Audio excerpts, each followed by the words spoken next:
Misericordia, senda de paz. Sean ustedes bienvenidos nuevamente a su programa Misericordia, senda de paz.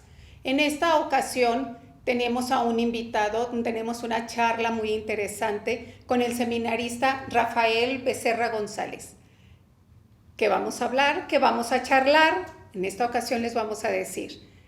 El personaje que vamos a tratar hoy pudo no haber nacido. Sin embargo, se preguntarán por qué. Él era un hombre polaco, nos dejó un legado muy importante. Ahí le aconsejaba el doctor, a consecuencia de la Primera Guerra Mundial, había mucha distorsión en el país. La señora no podía criar a su hijo como debería y el doctor le aconsejó que lo abortara, sin embargo no lo hizo. El hecho de no haberlo hecho, este hombre nos dejó un gran legado, una gran historia, una gran evangelización, una enseñanza tremenda. Estamos hablando de San Juan Pablo II. Rafa, San Juan Pablo II, un personaje histórico. Gracias, Vero, por la invitación. Gracias por poder compartir la fe contigo y con la gente y con tu audiencia que ve este programa. Gracias a cada uno de los que en sus hogares le dedican un momento para reflexionar junto con nosotros sobre nuestra fe. Le dedico principalmente este programa, este ratito, a quienes están enfermos, quienes están postrados en sus camas y quienes están cuidando a estas personas enfermas.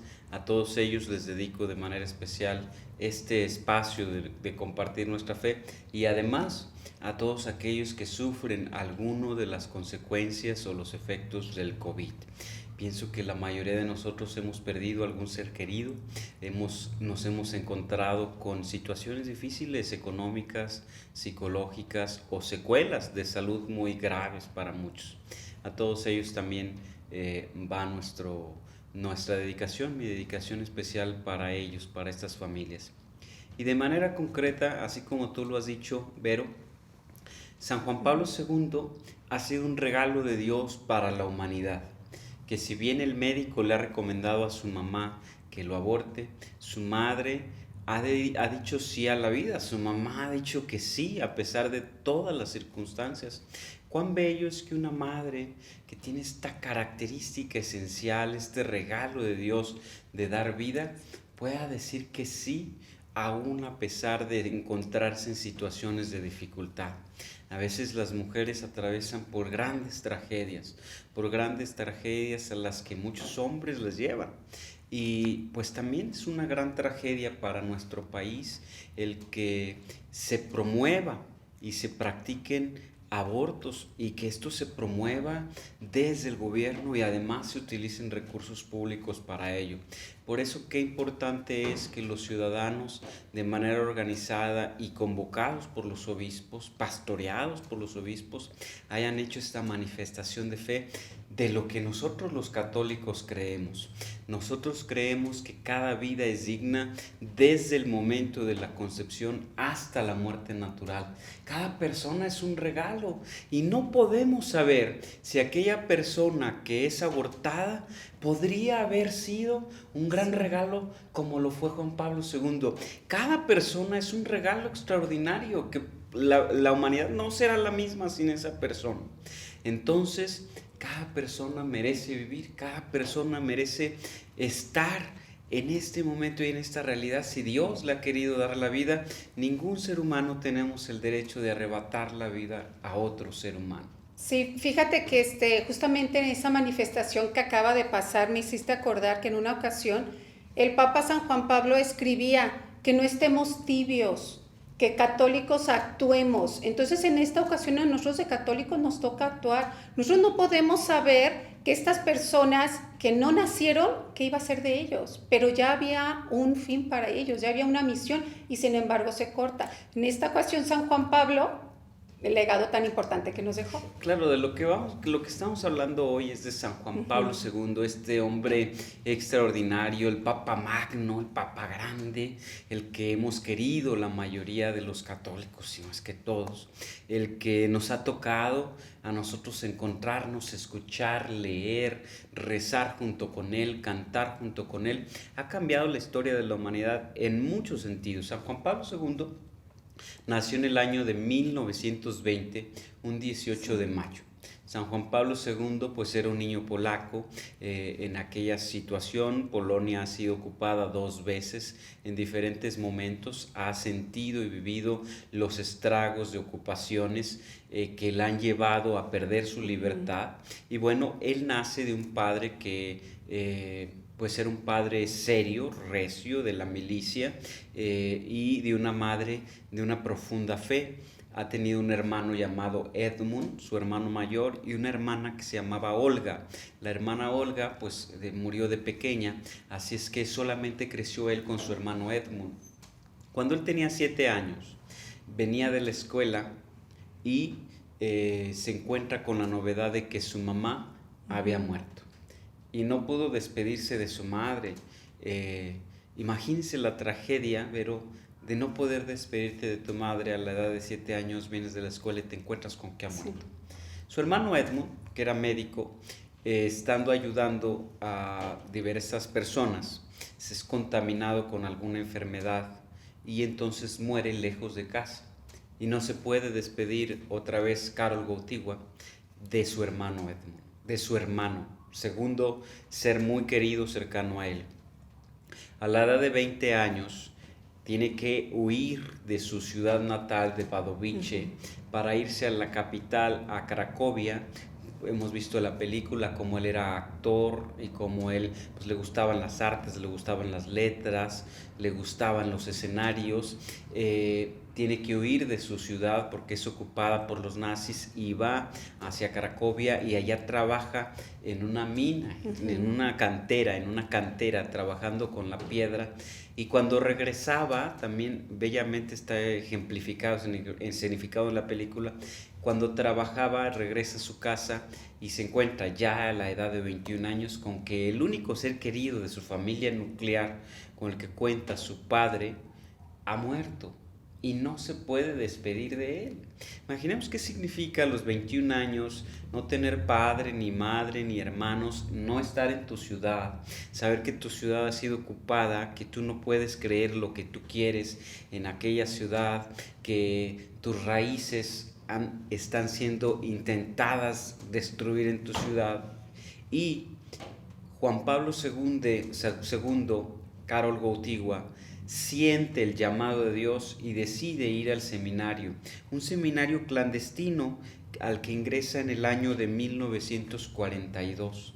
Es decir, tuvo que tomar clases a escondidas, sin que se supiera, sin que nadie se enterara. Pero veamos la decisión tan hermosa que ha tomado San Juan Pablo II, Karol Wojtyła.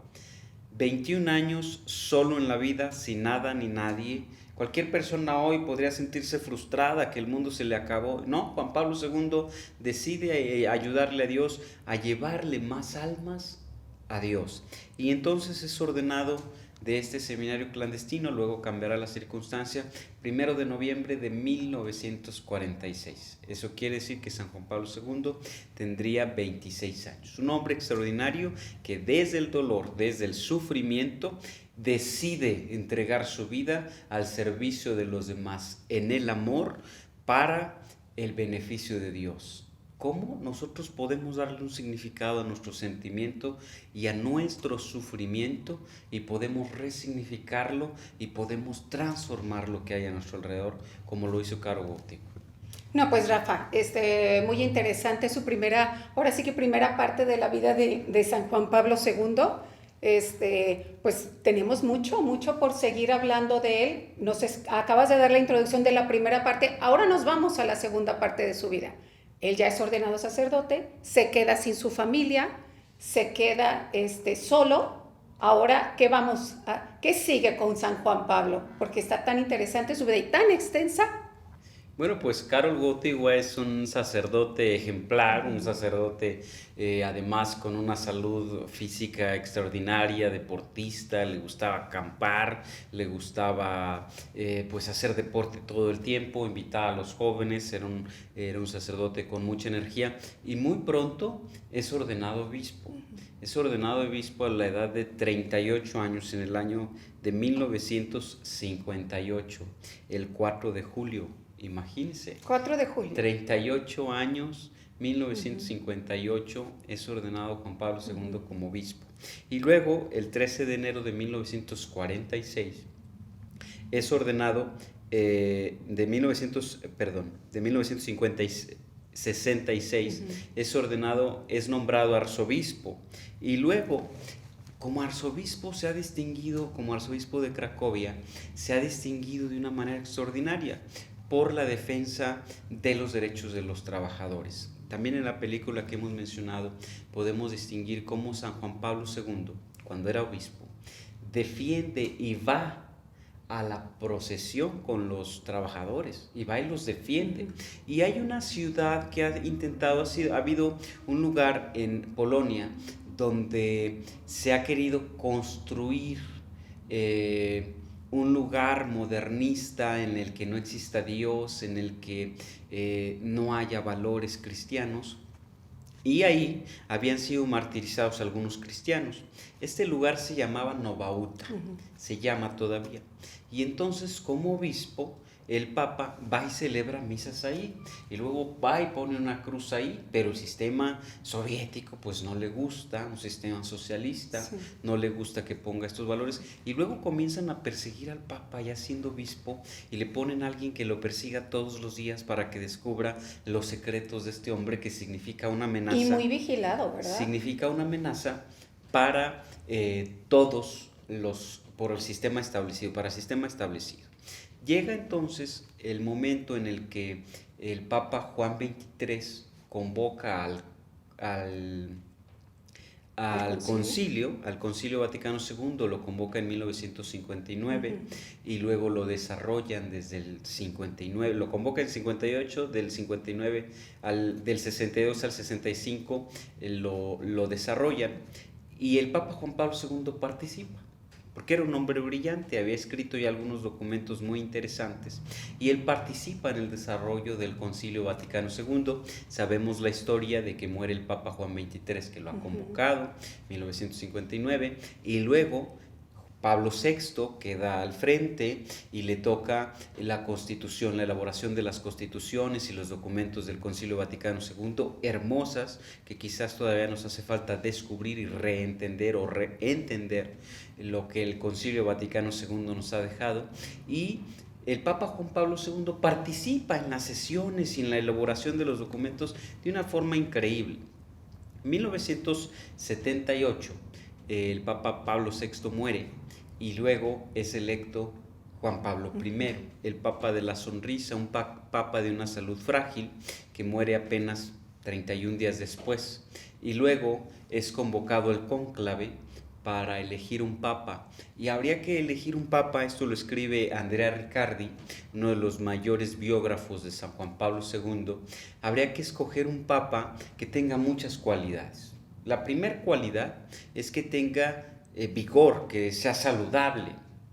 La siguiente cualidad es que hay un entramado en la iglesia que pudiera tener alguna tendencia y hacia un lado o hacia otro, y habría que buscar un perfil de una persona que pudiera ser como estar en el centro de estos lugares que pudiera ver en algún momento, y habría que buscar un hombre que fuera brillante y entendiera, que fuera joven, que fuera vigoroso, que pudiera entender a la iglesia, que pudiera ser cercano a la iglesia.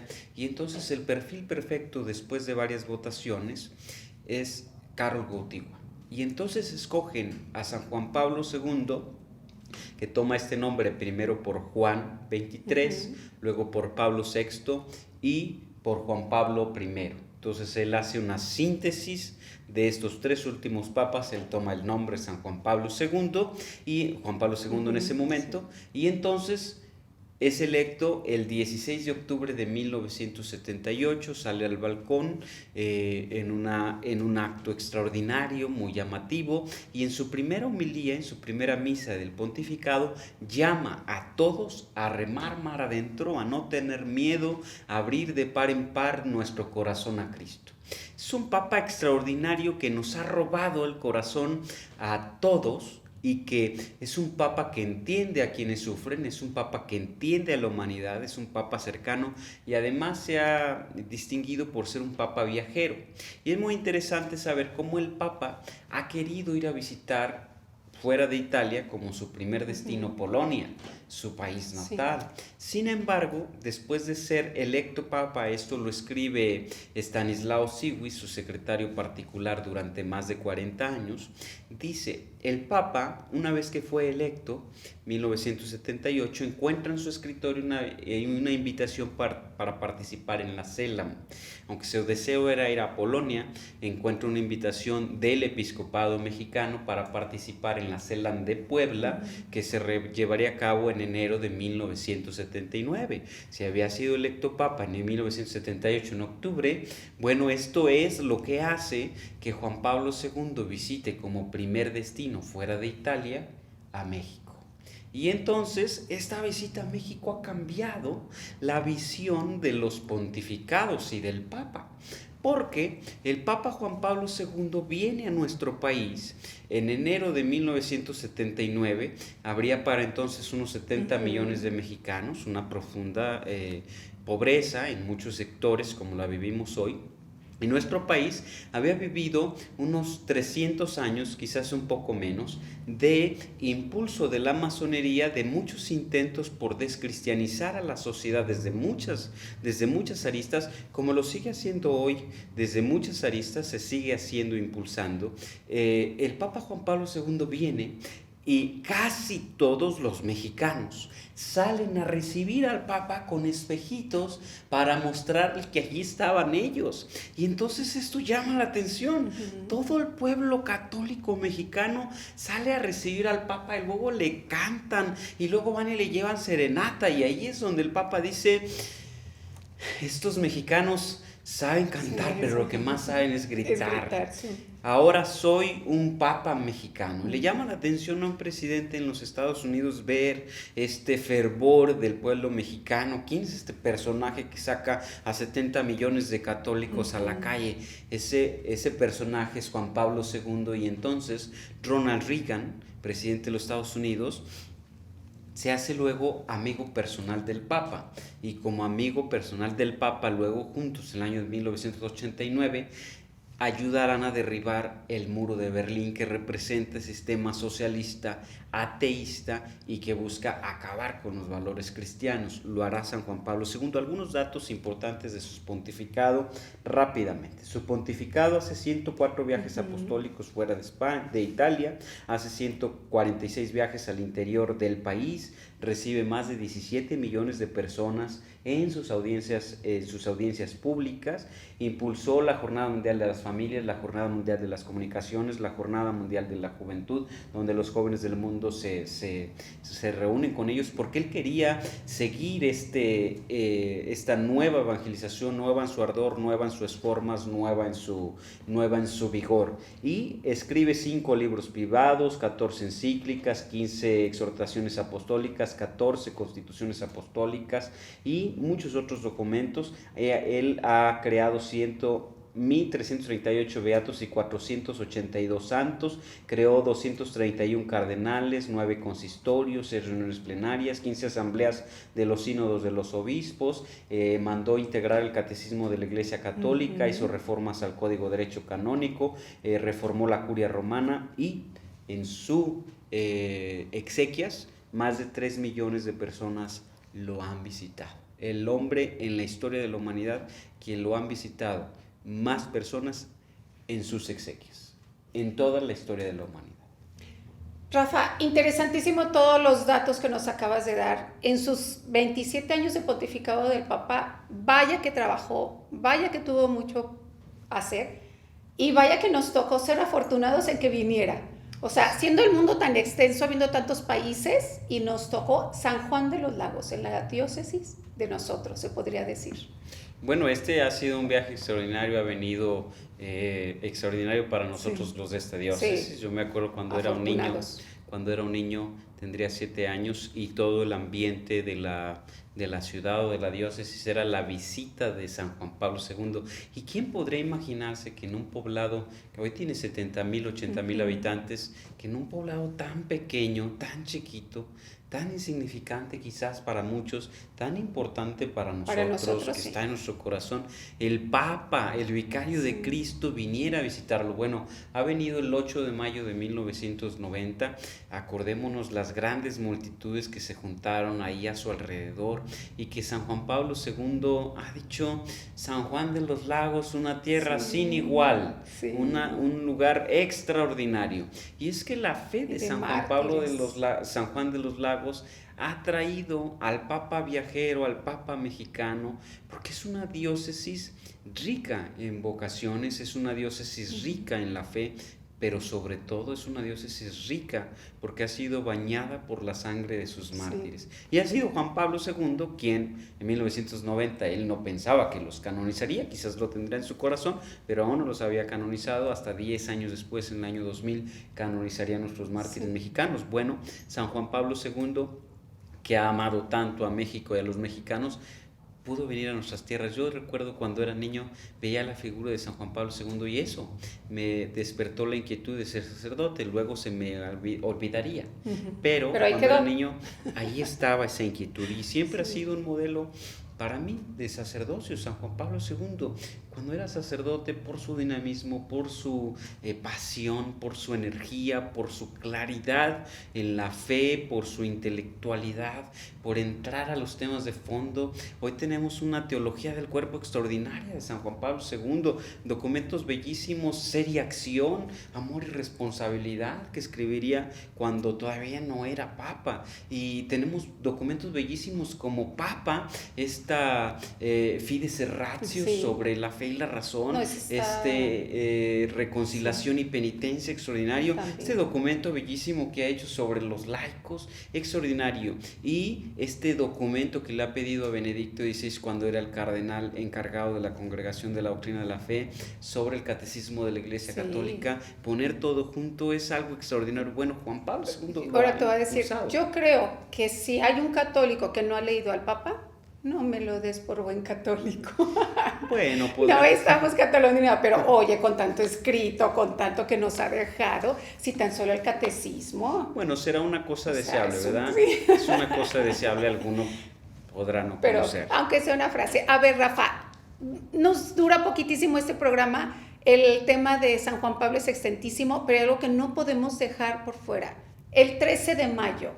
Bueno, el 13... Cuando la Virgen de Fátima lo abraza, cuando él es atacado, cuando todo el mundo pensábamos que eso no podía pasar, pero pasó. Bueno, quisiera detenerme en este punto, es importante que tú lo menciones, porque el 13 de mayo de 1981 había comido pues con unos amigos que venían a visitarlo de los Estados Unidos, y luego era la audiencia en la que el Papa saldría en su papamóvil por la plaza de San Pedro, y entonces había un hombre ahí de una organización de los Lobos Grises, un francotirador llamado Ali Atka, que ya lo conocemos porque lo hemos visto, hasta ahora ha participado en una película, ha salido en las noticias, pero era por la tarde y San Juan Pablo II había tenido un día normal. Esto lo escribe su secretario particular Stanislao Siwis en un libro que se llama Carol.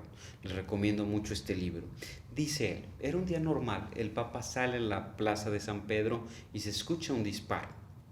Y entonces vemos que el Papa se derrumba en el papamóvil, y entonces yo iba, dice Stanislao Siwis, yo iba junto con él y nunca se había quejado el Papa de nada. Y entonces empieza a sangrar y rápido el papamóvil va al Hospital Gemelli, y yo le pregunto al Papa, ¿su santidad duele? Sí, duele mucho. Y entonces va al Hospital Gemelli, y en el Hospital Gemelli están los doctores, dice, y hay un lugar en el quirófano en el que yo ya no puedo entrar porque no me lo permite, pero yo estaba detrás de la puerta. Stanislao Siwis está diciendo esto, dice, yo estaba allí detrás de la puerta y escucho lo que los doctores dicen, y dicen los doctores entre su diálogo, ¿cómo puede ser posible que un hombre pierda tanta sangre y siga vivo? Y luego cuando comienza la intervención dice, parece que la bala lleva una trayectoria elíptica y en un punto preciso donde va a tocar un punto vital, se desvía y sale hacia otra dirección totalmente distinta. La bala, si una trayectoria elíptica, tocaría un punto vital, pero hay un punto en el que se desvía. Pareciera que alguien la ha desviado. Y entonces conocemos la historia, el Papa se recupera en el Hospital Gemelli, luego va a Castel Gandolfo a recuperarse, ya contrae algún resfriado o algo por lo que tiene que venir al hospital de nuevo, y ya en el Hospital Gemelli de nuevo, ya recuperado, pero con esta pequeña recaída, le pide a su secretario Stanislao Sigües que le traiga los secretos de la Virgen de Fátima, el tercer secreto de la Virgen de Fátima, y dice el secretario: recuerdo que el Papa lo leyó en el idioma original, en portugués, y lo leyó también en italiano. Y entonces cuando él lo leyó, lloró. Estaba llorando y asentía con la cabeza, como si fuera una confirmación a su persona de este secreto de Fátima. El secreto de Fátima decía: el obispo vestido de blanco caerá, pero yo intercederé en la historia del hombre para cambiar el rumbo de la historia de la humanidad. 13 de mayo era el día de las apariciones de la Virgen de Fátima, 1917. El único obispo vestido de blanco es el Papa. Y efectivamente, la bala que iba a tocar el punto vital del Papa había sido movida su trayectoria, y con eso el Papa pudo vivir muchísimos años más. Desde 1981, murió el 2 de abril de 2005. ¿Qué pudo hacer el Papa en todos estos años? Evangelizar a todas las naciones. Imagínense cuando fue la Jornada Mundial de la Juventud de las Filipinas, 5 millones de jóvenes. Yo tuve la dicha de participar en la Jornada Mundial de la Juventud en Toronto, Canadá, con el Papa. 600,000 jóvenes, millones de personas se acercaban al Papa, veíamos al Papa, amábamos al Papa. Pero al final de su vida, el Papa, que escribía en su escudo y en todos los lugares totus tus, al finalizar de su vida el Papa, con 6 operaciones, con artrosis, prefería soportar el dolor que estar sedado. El Papa le hacen una craqueotomía, eso significa que no podrá hablar más. Esto será terrible para el Papa. Él lo entrega todo. Y lo último que escribe en su vida antes de morir es totus tus. Esto es lo último que escribe. Es un Papa que nos deja un legado extraordinario. A mí me apasiona escuchar esto de San Juan Pablo II cuando alguien le pregunta: su santidad, usted ya lo ha hecho todo, ya lo ha dado todo, un intento de asesinato, le han quitado el intestino delgado, una parte del intestino delgado, le tiene artrosis, tiene muchas enfermedades, ¿no ha pensado renunciar? Me apasiona a mí escuchar estas palabras de San Juan Pablo II. Si Cristo se hubiera bajado de la cruz, yo tendría derecho a renunciar. Murió entregándolo todo hasta la última de sus fuerzas. Ahora lo podríamos comparar con Benedicto, cómo el Espíritu Santo se manifiesta de maneras diferentes, ¿verdad? Benedicto XVI diciendo: yo no tengo más fuerzas, alguien más tendrá que hacer esta tarea. ¿Qué humildad se necesita para poder renunciar y dejar la dirección de la iglesia con alguien, para que alguien más lo haga? Papas extraordinarios, pero San Juan Pablo II nos deja este ejemplo de santidad, de entrega completa, de renuncia total y de pasión por Cristo. Sí. Rafa, muchas gracias. Nos quedamos con eso. Ya no hay tiempo para despedirnos. Ahí está el legado. 22 de octubre, día de San Juan Pablo II. No hay palabras ya para continuar, para seguir. Muchas gracias. Continúennos viendo en su programa Misericordia, Senda de Paz.